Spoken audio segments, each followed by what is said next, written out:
Hello students, myself Aradhna Chaudhary and today we are going to discuss about glycosides। अब हम देखते हैं कि ग्लाइकोसाइड्स होते क्या हैं। What is glycoside? तो glycosides are defined as organic compound. ये ऑर्गेनिक कंपाउंड्स होते हैं which is obtained from plants and animal source which on enzymatic hydrolysis gives one or more sugar moieties। ये enzymatic hydrolysis होने के बाद ये एक या एक से अधिक सुगर moieties देते हैं along with sugar moiety and along with non sugar moiety। मतलब दो भागों में डिवाइड हो जाता है, एक होता है सुगर पार्ट, एक होता है नॉन शुगर पार्ट। जो शुगर मोइटी होती है उसे ग्लाइकॉन भी कहते हैं और नॉन शुगर पार्ट को हम एग्लाइकॉन भी कहते हैं। जैसे glycoside equal to sugar group plus non sugar group. तो शुगर ग्रुप यहाँ पे डिनोट कर रहा है एक ग्लाइकॉन पार्ट को और नॉन शुगर ग्रुप ए ग्लाइकॉन, जिसे जेनिन भी कहते हैं। ग्लाइकॉन एंड ए ग्लाइकॉन जो कि लिंक होते हैं, जुड़े हुए होते हैं ग्लाइकोसिडिक लिंकेज बॉन्ड से। ग्लाइकोसाइड्स में जो शुगर पार्ट होता है मोस्टली बीटा डी ग्लूकोज होते हैं, बट अदर शुगर्स भी होते हैं जैसे कि कैलेक्टोज है, मैनोज है, रेमिनोज है, डिजिटॉक्सोज है। ये सब ग्लाइकोसाइड्स में प्रेजेंट होते हैं। ग्लाइकोसाइड्स कैन बी अल्फ़ा और बीटा। ये अल्फ़ा और बीटा दोनों टाइप के होते हैं, but plants contain only beta glycosides. जो प्लांट्स होते हैं उनमें बीटा ग्लाइकोसाइड्स पाया जाता है। जो थेरापेटिक इफेक्ट ऑफ ग्लाइकोसाइड है वो इस किस पार्ट की वजह से? तो ए ग्लाइकॉन पार्ट की वजह से ग्लाइकोसाइड्स का थेरापेटिक इफेक्ट शो होता है।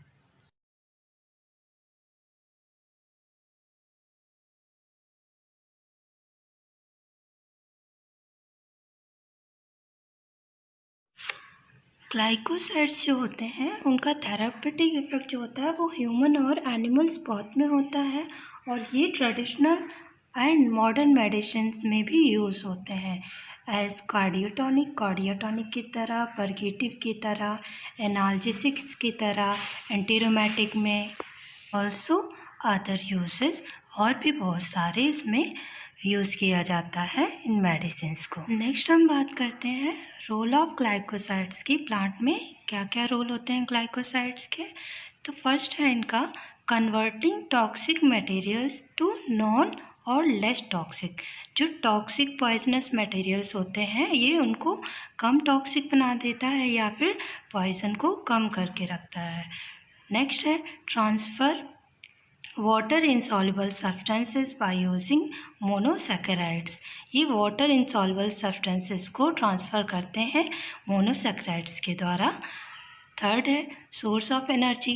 ये शुगर रिजर्वायर होते हैं जो कि एनर्जी का सोर्स है।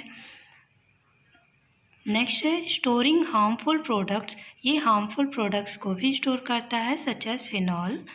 Next regulation for certain functions as ये रिस्पॉन्सिबल होता है ग्रोथ के लिए भी। नेक्स्ट है सम हैव ब्यूटीफुल कलर्स। ये जो कलर्स होते हैं वो भी ग्लाइकोसाइड्स की वजह से होते हैं। Some glycosides have antibacterial activity. कुछ ग्लाइकोसाइड्स में एंटीबैक्टीरियल एक्टिविटी होती है, so they protect the plants from bacteria and diseases. So ये प्लांट्स को बैक्टीरिया और अदर डिजीजेस से प्रोटेक्ट करते हैं। नेक्स्ट हम ग्लाइकोसाइड्स की फिजिको-केमिकल प्रॉपर्टीज़ की बात करते हैं कि कौन सी फिजिकल प्रॉपर्टीज़ होती हैं और कौन सी केमिकल प्रॉपर्टीज़ ग्लाइकोसाइड्स में पाई जाती हैं। तो फर्स्टली हम देखते हैं कि कलर कैसा होता है इनका। ग्लाइकोसाइड्स का कलर ज़्यादातर कलरलेस होता है, लेकिन इसमें कुछ एक्सेप्शन है, जैसे कि फ्लेवोनाइड्स में है तो ये येलो कलर में भी होता है, एंथ्राक्विनोन जो कि रेड और ऑरेंज कलर में भी पाए जाते हैं। वहीं इनका कौन सा फॉर्म होता है, कैसे फॉर्म में होते हैं? ये सॉलिड और एमॉर्फस फॉर्म या फिर नॉन वोलाटाइल में भी पाए जाते हैं। सेकंड है ये पॉजिटिव रिएक्शन देते हैं हाइड्रोलिसिस के बाद मॉलिश और फेलिंग सोल्यूशन में। थर्ड है they are water soluble compound. ये वाटर सॉल्युबल कंपाउंड्स होते हैं और इनसॉल्युबल होते हैं ऑर्गेनिक सॉल्वेंट्स में। जो मोस्ट ऑफ द ग्लाइकोसाइड्स होते हैं उनका जो टेस्ट होता है वो बिटर होता है। कुछ एक्सेप्शंस हैं जिसमें टेस्ट बिटर नहीं भी होता है, जैसे कि पॉपुलिन है, ग्लिसराइसिया है और स्टीवियोसाइड है। और इनका जो ऑर्डर होता है वो ग्लाइकोसाइड्स में ऑर्डरलेस होते हैं, लेकिन एक्सेप्शन दिया हुआ है जिसमें ग्लिसराइसिन है एग्जाम्पल, जिसका ऑर्डरलेस नहीं होता है। नेक्स्ट है when a glycoside has a lot of sugar. अगर ग्लाइकोसाइड्स में बहुत ज़्यादा शुगर्स पाए जाते हैं तो उनकी जो सॉल्युबिलिटी होती है वाटर में वो कम हो जाती है। Next, glycoside hydrolysed by using mineral acid and temperature और बाय यूजिंग एंजाइम्स। जो ग्लाइकोसाइड्स में हाइड्रोलिसिस होती है वो मिनरल एसिड के द्वारा भी हो सकती है या फिर एंजाइम्स का यूज़ या फिर टेम्परेचर के थ्रू भी हो सकती है। ग्लाइकोसाइड में जो एक ग्लाइकॉन पार्ट होता है वो वाटर में इनसॉल्युबल होता है, वहीं ऑर्गेनिक सॉल्वेंट्स में ये सॉल्युबल होते हैं। कुछ ग्लाइकोसाइड्स होते हैं जो कि अल्कोहल में भी सॉल्युबल होते हैं। नेक्स्ट अगर हम क्लासिफिकेशन की बात करें तो ग्लाइकोसाइड्स का क्लासिफिकेशन जैसे यहाँ पे दिया हुआ है, ग्लाइकॉन एंड ए ग्लाइकॉन पार्ट के बेसिस पे, जो उनका लिंकेज है उनके बेसिस पे क्लासिफिकेशन बताया गया है।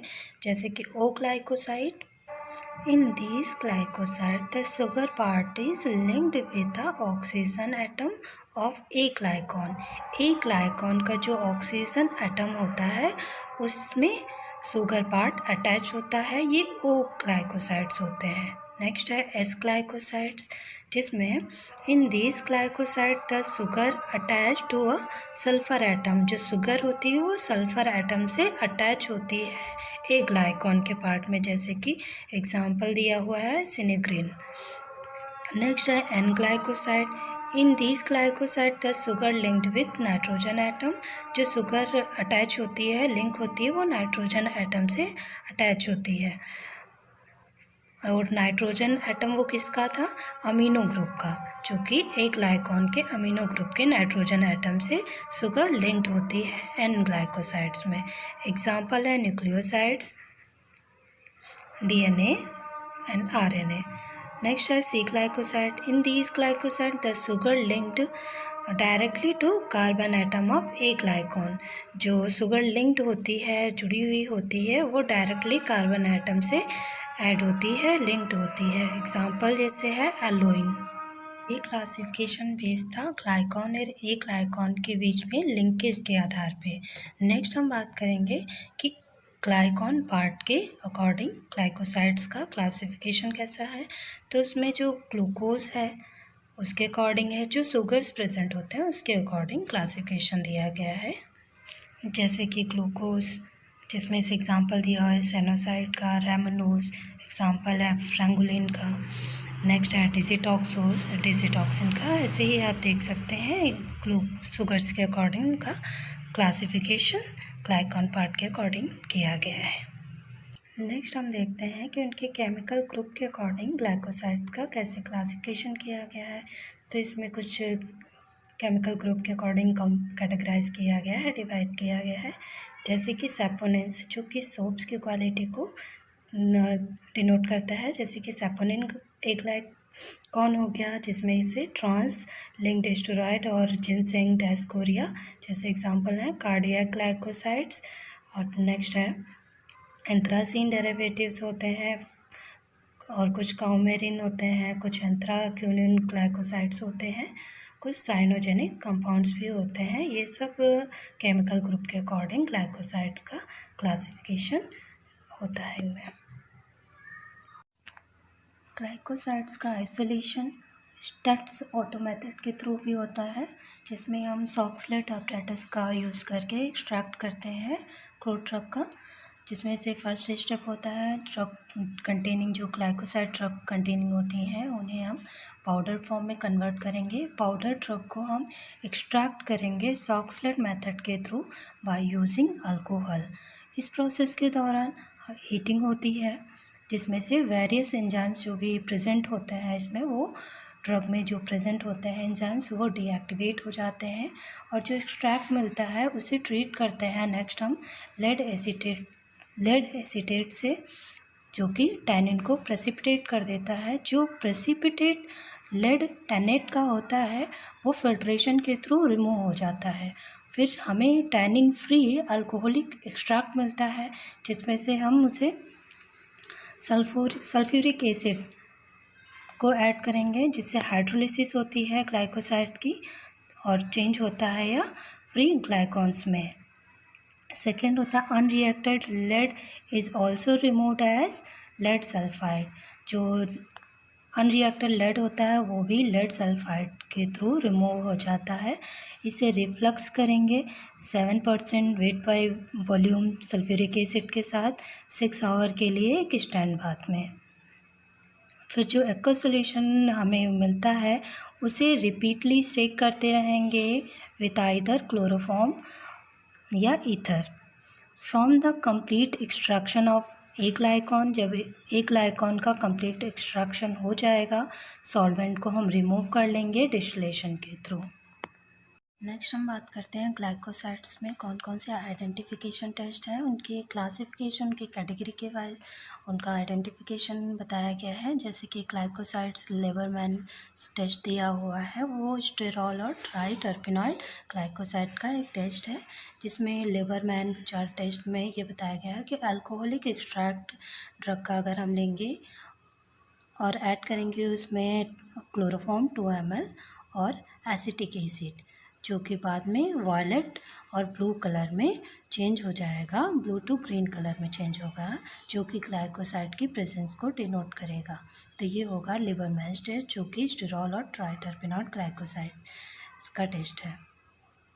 नेक्स्ट है एंथ्राक्विनोन। एंथ्राक्विनोन ग्लाइकोसाइड्स में टेस्ट दिया गया है ब्रॉन-ट्रैगर टेस्ट और मॉडिफाइड ब्रॉन-ट्रैगर टेस्ट, जिसमें ब्रॉन-ट्रैगर टेस्ट में 3 ml extract plus 3 ml benzene लेंगे प्लस 3 ml अमोनिया, जो कि 10% सोल्यूशन होगा NH3 का। ये ऐड करने के बाद पिंक, वायलेट और रेड कलर प्रोड्यूस होगा एक अमोनिकल लेयर में। तो ये टेस्ट पास करेगा ग्लाइकोसाइड की प्रेजेंस को। नेक्स्ट है काउमेरिन। ग्लाइकोसाइड में कौन सा टेस्ट होगा, 2 ml एक्सट्रैक्ट लेंगे प्लस 3 ml NaOH लेंगे सोडियम हाइड्रोक्साइड, जो कि 10% सोल्यूशन होगा। उसमें येलो कलर अगर अपीयर होगा तो वो ग्लाइकोसाइड के प्रेजेंस को डिनोट करेगा। नेक्स्ट है सैपोनिन ग्लाइकोसाइड, जो कि सोप्स के ऐसे सैपोनिन ग्लाइकोसाइड जैसे कि फोम टेस्ट हो गया। और नेक्स्ट है हेमोलिसिस टेस्ट। तो फोम टेस्ट में दिया गया है 5 ml एक्सट्रैक्ट लेंगे, 5 ml H2O लेंगे, वाटर लेंगे और इसे हीट करेंगे। तो जो फ्रोथ अपीयर होगा, फ्रोथ मीन्स जो झाग अपीयर होगा बुलबुले टाइप्स के उसमें अपीयर होंगे, तो वो ग्लाइकोसाइड सैपोनिन ग्लाइकोसाइड्स को डिनोट करेंगे, उनके प्रेजेंट को डिनोट करेंगे। नेक्स्ट अगर 5 ml प्लस ऑलिव ऑयल ले रहे हैं, कुछ ड्रॉप्स ऑलिव ऑयल की, तो वो एक इमल्शन फॉर्म करेगा, जो कि सैपोनिन ग्लाइकोसाइड में फोम टेस्ट को डिनोट करेगा। नेक्स्ट है हेमोलिसिस टेस्ट, जिसमें अ ड्रॉप ऑफ ब्लड लेंगे, एक स्लाइड पे एक बूंद ब्लड की लेंगे और फ्यू ड्रॉप्स लेंगे सैपोनिन एक्वस सैपोनिन सोल्यूशन की, जो कि अपीयरेंस ऑफ रप्चर आरबीसी की जो रप्चर प्लस ब्लड सेल्स हैं उन्हें अपीयर करेगा, जो कि डिनोट करेगा सैपोनिन ग्लाइकोसाइड्स प्रेजेंट है या नहीं। तो ये कुछ आइडेंटिफिकेशन टेस्ट थे जो कि ग्लाइकोसाइड्स में किए जाते हैं। Thank you so much for watching the video.